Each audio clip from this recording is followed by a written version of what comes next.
में एक बात सोचिएगा, अपनी इच्छाओं की पूर्ति के लिए जो लोग लुटाते हैं अपने ही ऊपर, उनके लिए बात नहीं हो रही है यहां पर। या अपनों की वृद्धि के लिए जो लुटाते हैं वो नहीं, अपरिचितों के लिए भी सेवा में लुटा रहे हैं, किसी की असहाय की भी सहायता कर रहे हैं। पता चलता है कि अपने पास भी इतना नहीं है लेकिन फिर भी दूसरों की सेवा में व्यय कर रहे हैं।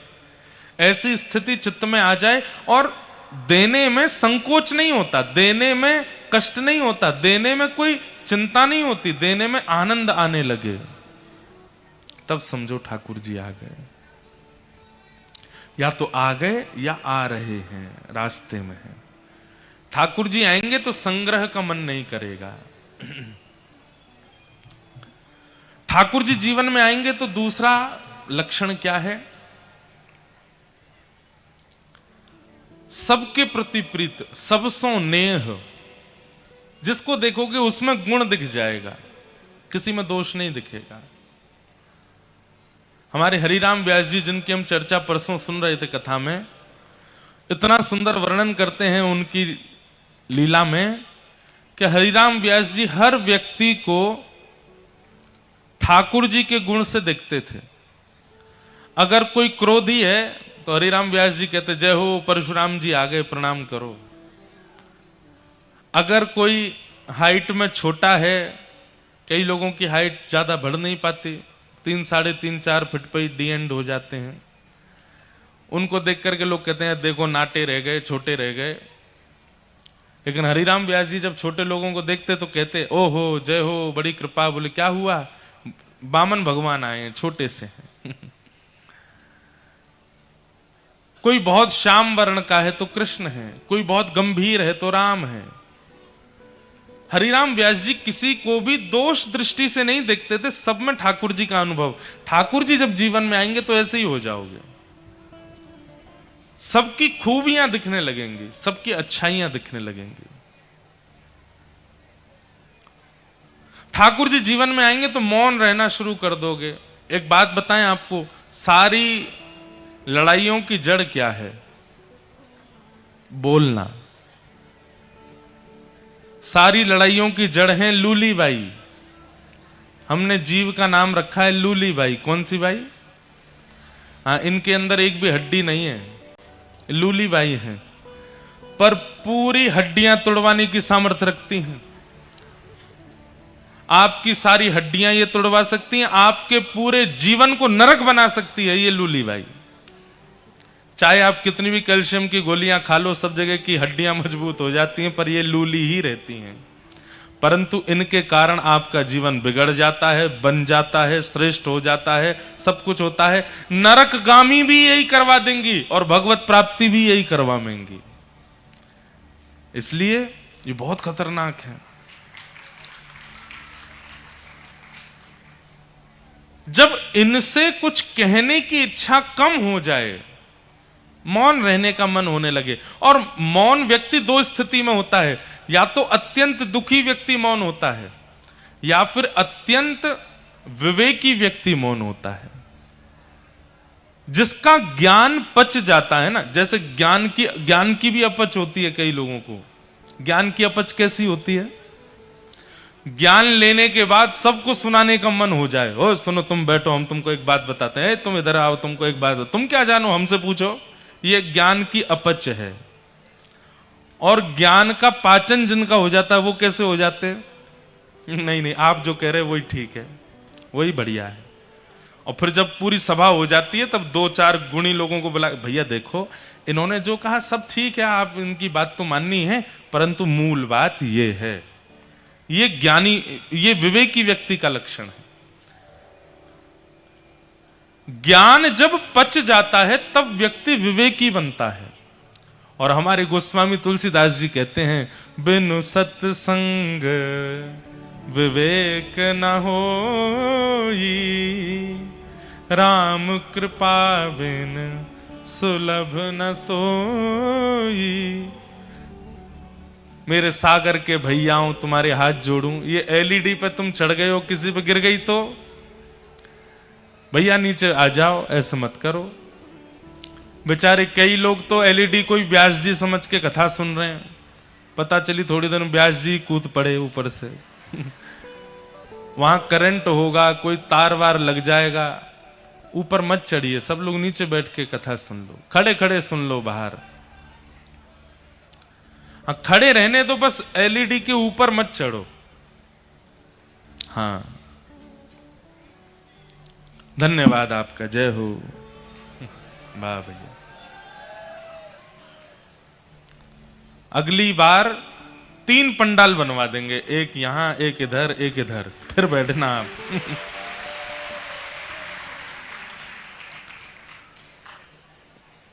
जबकि अब की बार तो पिछली बार से बड़ा बना है पंडाल, तब भी लोग बाहर ही बैठे हैं। इतनी संख्या में आप सब लोग हैं कि इधर उधर बैठना पड़ रहा है।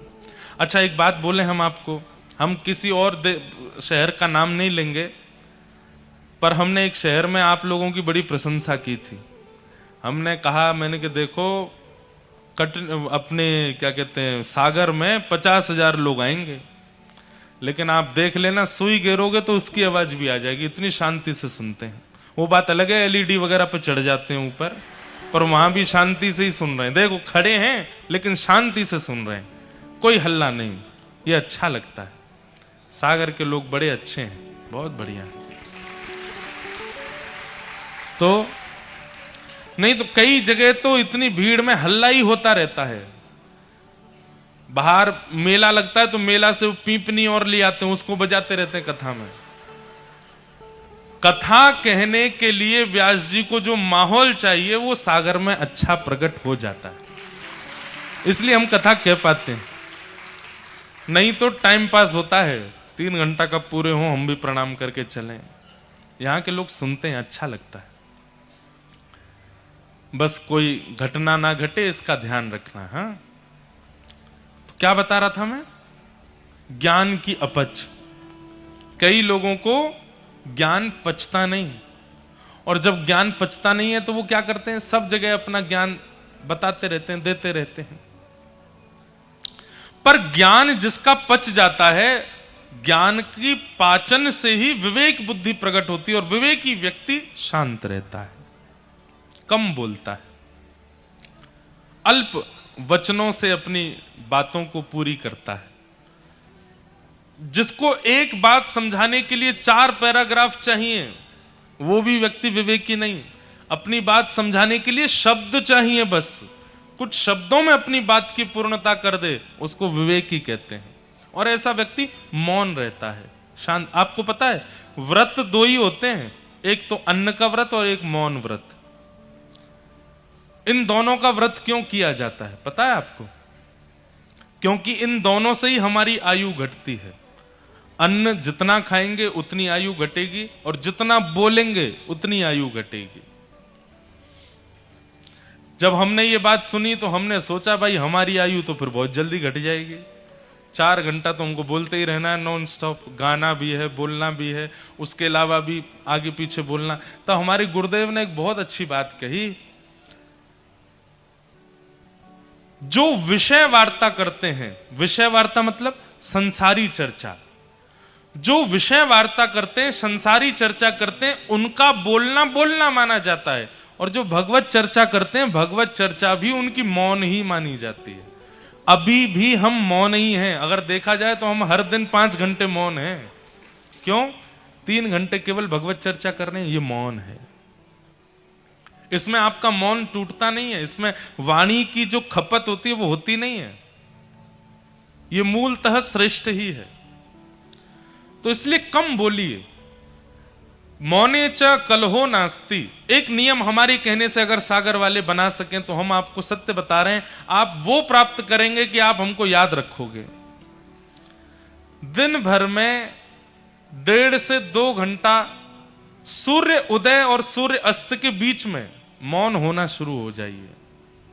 रात्रि में नहीं, सूर्य जब आकाश में हो उस बीच में 1.5-2 घंटे का मौन निश्चित कर लीजिए। इतने बजे से इतने बजे तक हम मौन रहेंगे।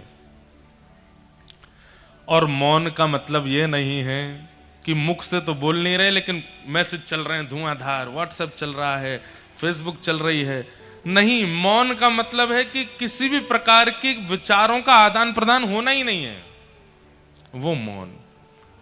आप अनुभव करेंगे एक विशिष्ट शांति, एक विशिष्ट धैर्य चित्त में आएगा, एक विशिष्ट ठहराव आपके जीवन में आने लगेगा मौन से।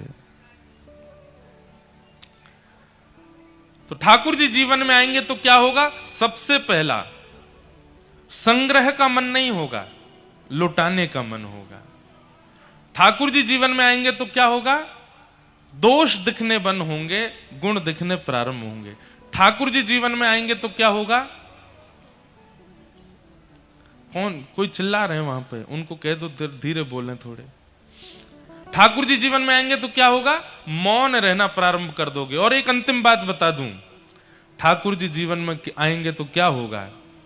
नेत्र अत्याधिक सजल ही रहेंगे, नेत्र सूखे नहीं रहेंगे। उनसे जल की वृष्टि, छोटे मतलब किसी व्यक्ति की सामान्य प्रेम बात भी अगर आपने सुन ली, छोटे छोटे बालक ने आकर के ये भी कह दिया मैं तो रात में मां को याद कर रहा था, आप उतना सुन के रो जाओगे। भावुकता चित्त में बहुत ज्यादा आ जाएगी। किसी की सहज वार्ता, किसी के सहज व्यवहार, सहज भाव को सुनकर के आपको रुदन हो जाएगा। समझ जाओ ठाकुर जी जीवन में आ गए। आप कहेंगे महाराज जी ये सब कहां लिखा है? स्वयं ठाकुर जी बता रहे हैं। वाग्गदगदा द्रवते यस्य चित्तम रुदत्य भीक्ष्णं हसति क्वचिच्च विलज्ज उद्गायत नृत्यते च मद्भक्ति युक्तो भुवनं पुनातु। वाग्गदगदा, जिसकी वाणी मेरे गुणानुवाद गाते गाते गदगद हो जाती हो। द्रवते यस्य चित्तम, जिसका हृदय बहुत द्रवित रहता हो, और इतना द्रवित होता हो कि किसी अन्य की सीधेपन, भोलेपन या सहज वार्ता पर उसके नेत्रों से अश्रुपात होने लग जाता हो। सामान्य सी बात पर हंसी आ जाती हो, मतलब कोई बहुत बड़ा जोक मारने की जरूरत नहीं है, सामान्य सी बात कह दो वो हंस जाते हैं, मुस्कुरा जाते हैं। रुदत्य भिक्षणम हसति क्वचिच्च विलज्ज उद्गायत नृत्यते च। मेरा कीर्तन सुनते ही विलज्ज होके, निर्लज्ज होके कीर्तन में नृत्य करने लग जाते हैं। मद भक्ति युक्तो, वो मेरे भक्ति से युक्त है। मद भक्ति युक्तो भुवनम पुनातु। इसलिए ठाकुर जी जीवन में आएंगे तो ये सारे लक्षण आने लगेंगे। उनमें सबसे पहला है संग्रह वृत्ति नष्ट होना। दो प्रकार के लोभ होते हैं, लोभ। और आपको पता है पाप के बाप का नाम क्या है? लोभ। पाप के पिताजी का नाम है लोभ। एक बार एक बालक काशी से पढ़ करके आया, खूब विद्वान बन के आया, अपने पिताजी के पास आकर के बोला पिताजी मैं सब कुछ पढ़ के आया हूं, आप जहां से चाहो पूछ लो। तो पिता ने यही पूछा, बताओ पाप के बाप का नाम क्या है? नहीं बता पाया। बोले ये तो नहीं पढ़ाया गुरुजी ने। बोले ढूंढ के आओ कौन है पाप के बाप। बालक निकल पड़ा ढूंढने के लिए। तभी 2-3 दिन निकल गए, कहीं से उत्तर नहीं मिला पाप का बाप कौन। तभी एक घर के बाहर गौ माता खड़ी थी, तुलसी का पौधा लगा था। बालक ने सोचा किसी वैष्णव का घर है, 2-3 दिन हो गए कुछ खाया पिया नहीं, यहां पे कुछ पा लेता हूं। उस घर में जैसे ही प्रवेश किया, वो किसी वैष्णव का घर नहीं था, एक वैश्या का घर था। तो वैश्या ने जैसे ही बालक को देखा, ब्राह्मण बालक, त्रिपुंड लगाए, शिखा रखी है, धोती पहन करके, हाथों में वेद लगे हैं, तुरंत वैश्या आई जल का पात्र लेकर के, महाराज किया पान करके, बोली ये घर मुझे लगता है किसी वैष्णव का है, गोबर का चौका लगा है, बाहर गैया है, तुलसी का पौधा है, आप निश्चित ही कोई वैष्णव हैं। वैश्या बोली वैष्णव का तो नहीं पता मैं हूं कि नहीं, पर मैं एक नगर वैश्या हूं। जैसे ही कहा नगर वैश्या, ब्राह्मण बालक तो तुरंत बाहर गया, वमन करने लगा, अपने पेट में हाथ लगाने लगा, पानी निकालने लगा बाहर। वैश्या बोली क्या कर रहे हैं आप? बोले पाप का बाप ढूंढने निकला था, वो तो मिला नहीं, तुम्हारे घर पर आके जल पी लिया, पाप और कर दिया मैंने। अरे तुम्हारे घर का पिएंगे हम, तुम्हारे हाथ का खाएंगे हम। जैसे ही सुना कि पाप के बाप को खोजने निकले थे, तो वैश्या ने मन में सोचा ज्यादा दूर नहीं जाने दूंगी, यहीं मिलाती हूं। अब भगवान जल पी ही लिया है आपने, पाप तो हो ही गया आपसे, अब तो आपको जाना पड़ेगा, नदी स्नान करनी पड़ेगी, जनेऊ बदलनी पड़ेगी, पंचगव्य पान करना पड़ेगा, तभी आप शुद्ध होगे। ब्राह्मण बोले और नहीं तो ये सब करना पड़ेगा तभी शुद्ध होऊंगा मैं। तो जब पाप हो ही गया है तो थोड़ा और कर लीजिए। बोले मतलब? बोले पानी पिया है, प्रसाद भी पा लीजिए मेरे घर का, एक साथ कर लीजिएगा प्रायश्चित उसका। आजकल का व्यक्ति होता तो कर भी लेता। वो आजकल के लोग ऐसे ही विचार करते हैं, हमको करना तो है ही, गंगा जी नहाना तो है, ये पाप और कर चलो। हरिद्वार तो जा ही रहे हैं तो क्यों ना किसी के संग छल और कर लो, कल तो डुबकी लगानी ही है। इतनी विचारधारा वाले लोग भी होते हैं संसार में।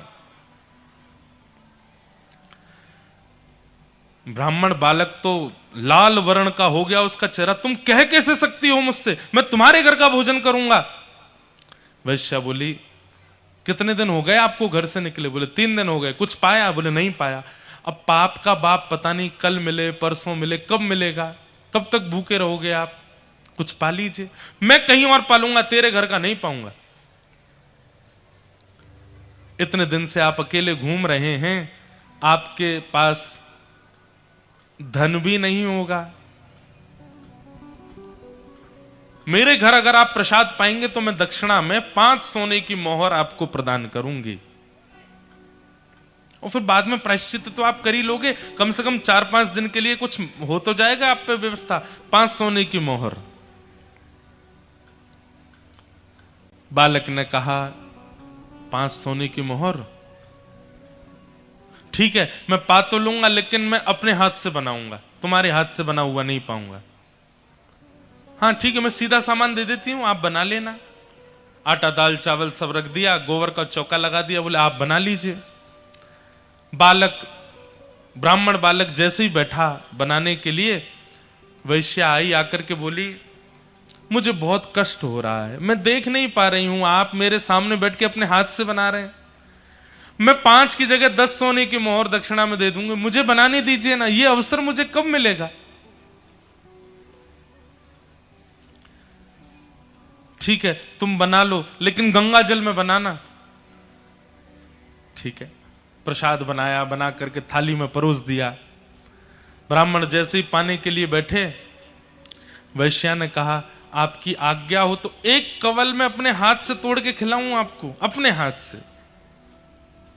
अब मुझ पर तो भूले भटके ही कृपा होगी आपकी, जानबूझ के तो आप मेरे घर आओगे नहीं, अब आ ही गए हो तो इतना भी मुझे सौभाग्य दे दो, एक ब्राह्मण को मैं अपने हाथ से खिलाऊं। ब्राह्मण बालक बोला तुम कैसे सोच सकती हो, तुम्हारे हाथ से कैसे पाऊंगा मैं? अब मेरे घर का पानी नहीं पी सकते, भोजन नहीं कर सकते, मेरे हाथ का बना नहीं खा सकते, ये सब तो हो ही गया, तो मेरे हाथ से भी खा लो। ब्राह्मण बोले बिल्कुल नहीं, 15 सोने की मोहर दूंगी दक्षिणा में, मेरे हाथ से पालो। ठीक है, एक कवल खिलाना, फिर बाद में मैं अपने आप खाऊंगा। बोला हाँ ठीक है। एक कवल जैसे उठा के दिया, वैश्या ने कवल मुख में दे करके और एक हाथ घुमा करके दिया गाल पर, ताम्रवर्ण हो गया। क्या करती हो? बोले पाप के बाप से मिलवा रही हूं आपको। पाप का बाप कैसे? आप मेरे घर का पानी पीते हैं? नहीं पीते। क्यों पिया? बोले वो तो मैंने अनजाने में पिया। अनजाने में पिया तो फिर मेरे घर का भोजन क्यों किया? बोले वो तुम्हारी बड़ी श्रद्धा थी। बोले झूठ मत बोलिए, सोने की मोहर के कारण आपने किया। 5 सोने की मोहर के कारण मेरे घर का भोजन स्वीकार कर लिया, 10 सोने की मोहर के कारण मेरे हाथ का बना स्वीकार कर लिया, और 15 सोने की मोहर पर आप मेरे हाथ से खाने तक को राजी हो गए। अपने पिताजी को जाके बता दीजिए, पाप के बाप का नाम है लोभ। एक लोभ आपसे क्या क्या करवा देता है, ये आप खुद विचार करो। एक लोभ, सत्य बता रहे हैं बंधुओं हम आपको, लोभ के वशीभूत लोभ के फलस्वरूप ही व्यक्ति जब अपना जीवन जीने लग जाता है, उस व्यक्ति से पाप बनेगा ही बनेगा। आप सागर क्यों जा रहे हैं? अगर कोई लोभ है उसके पीछे, आप पाप भी करोगे। सागर क्यों जा रहे हैं? बोले कथा सुननी है और कोई लोभ नहीं है, कथा सुनानी है और कोई लोभ नहीं है, वार्ता करनी है और कोई लोभ नहीं है। लोभ विहीन होकर के जब क्रिया करोगे, पाप से भी बचोगे। लेकिन आपकी क्रिया के पीछे एक लोभ है। आपने विवाह भी लोभ के चक्कर में किया, आपने मित्रता भी लोभ के चक्कर में की, किसी के साथ संबंध भी लोभ के चक्कर में बनाया। किसी भी रूप में लोभ विद्यमान है। और लोभ का मतलब कारण, आपका स्वार्थ लाग करहि सब प्रीति, सुर नर मुनि जन की यह रीति। एक स्वार्थ यदि आपका उसके पीछे, स्वार्थ ही लोभ है, तो आपसे पाप बनेगा। बिना कारण, अकारण। लोभ रहित होकर के जब क्रिया होती है, तब वह पाप विमुक्त करती है। अगर लोभ युक्त हो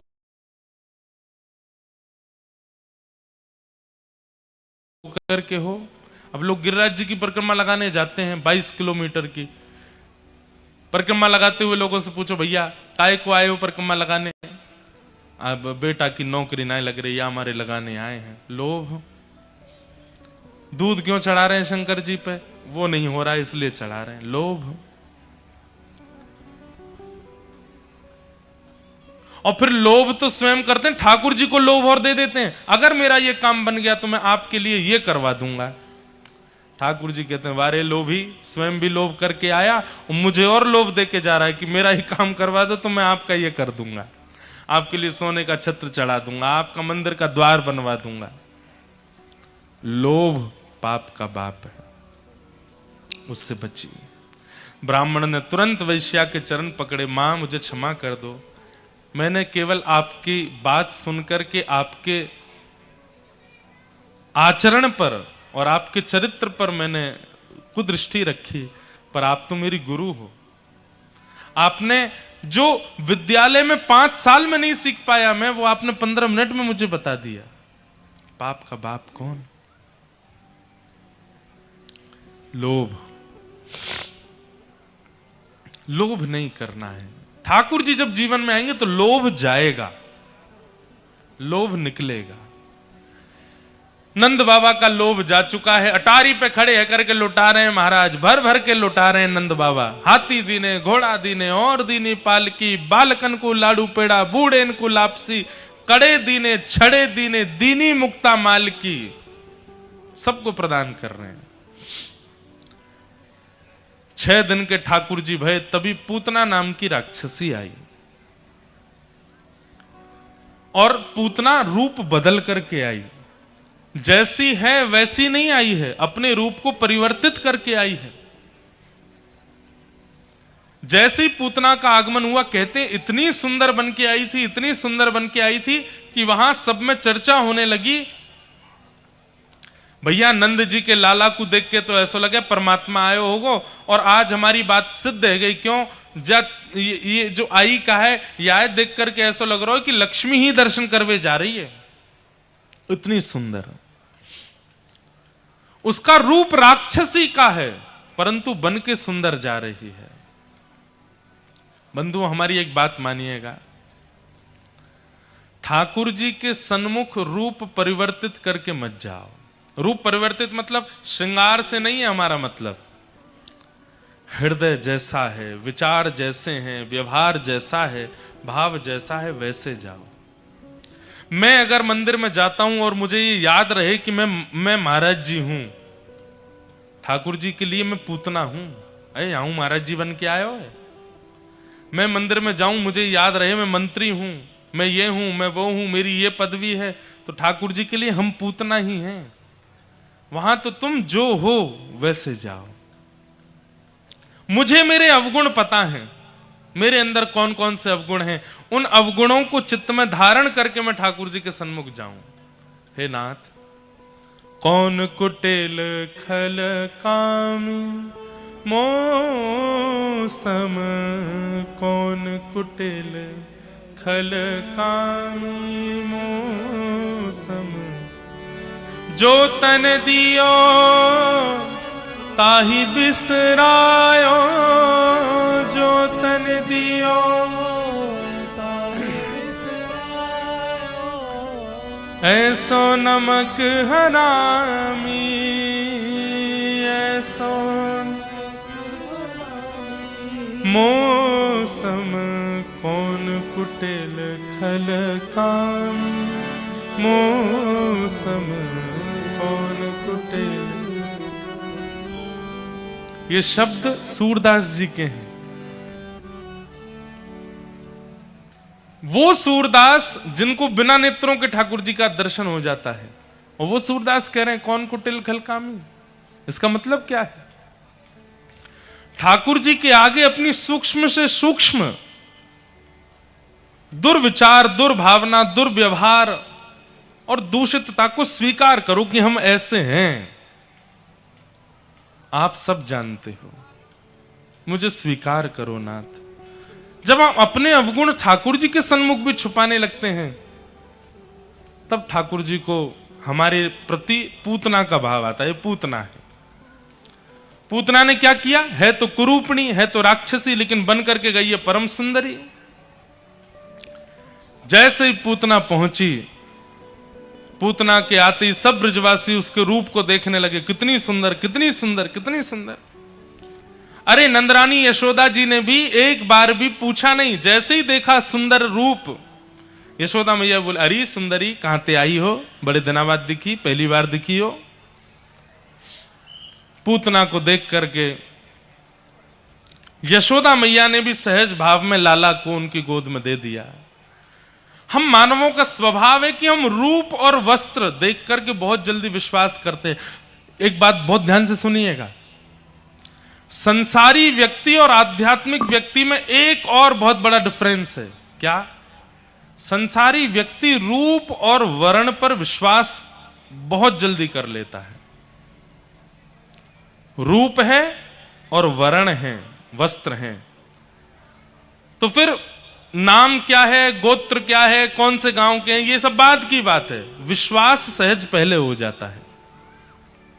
और आध्यात्मिक व्यक्ति का यह गुण है कि वो वर्ण और रूप को नहीं महत्वता देता। आप चाहे कितने भी रूपवान हो, कितने भी गुणवान हो, कितने भी बढ़िया वस्त्र पहने हैं, वो आपसे बैठ के चार बातें जब तक नहीं कर लेगा तब तक आप पर भरोसा नहीं कर सकता। यह आध्यात्मिक व्यक्ति का लक्षण। संतों के पास बड़े बड़े सेलिब्रिटीज जाते हैं, बड़े बड़े लोग जाते हैं, पर उनके अंदर समत्व ही रहता है। वो विचलित नहीं हो जाते मेरी आपकी तरह किसी बड़े पदवी के व्यक्ति को देख करके। क्यों? आध्यात्म उन्हें बताता है कि पदवी बड़ी होना, रूप का सुंदर होना और वस्त्रों का बहुत बढ़िया होना, इसका मतलब जरूरी नहीं कि व्यक्ति का व्यक्तित्व अच्छा है। वो व्यक्ति के व्यक्तित्व को उसके वचनों से ही पहचानते हैं, उसके संग रह के ही जान पाते हैं। और संसारी व्यक्ति का व्यक्तित्व चाहे जैसा हो, है पॉपुलर है, तो इसका मतलब है कि उसको वो विश्वास का पात्र है। हम उसको कुछ भी दे सकते हैं, हम उससे कुछ भी बोल सकते हैं, कहीं भी उसके साथ जा सकते हैं। और यही मात खाते हैं हम लोग। जितने भी यहां पर अविवाहित बैठे हैं, लड़का और लड़कियां, सबसे हमारी प्रार्थना, रूप देख करके विवाह मत कीजिएगा, प्रभाव देख करके विवाह मत कीजिएगा, स्वभाव देखिएगा। प्रभाव के साथ कुछ दिन जिया जा सकता है, पर स्वभाव के साथ अंतिम श्वास तक रहा जा सकता है। हम प्रभाव देखते हैं, और प्रभाव बहुत लंबे समय तक अच्छा नहीं लगता। कुछ दिन बाद प्रभावशाली व्यक्ति का गुण घटने लगता है, पर स्वभावशाली व्यक्ति वो तो अंतिम श्वास तक अच्छा लगता है। पति देखने में कम सुंदर हो, पत्नी देखने में कम सुंदर हो, चलेगा। रोटी गोल की जगह टेढ़ी बनाती हो, चलेगा। चाय में पत्ती ज्यादा पड़ जाती हो, चलेगा। लेकिन अगर वाणी और स्वभाव इन दो में सरसता है तो बाकी सब चीजों के आगे आंख बंद कर लीजिएगा। अद्भुत है, उसके साथ विवाह कर लीजिए, उसके साथ अपना जीवन आगे बढ़ा सकते हो। वाणी, अच्छा एक और बात है, वाणी अगर बनावटी होगी तो बनावटी चीज बहुत दिन तक रह नहीं पाती है। बनावटी चीज का एक दिन पर्दाफाश होता ही है।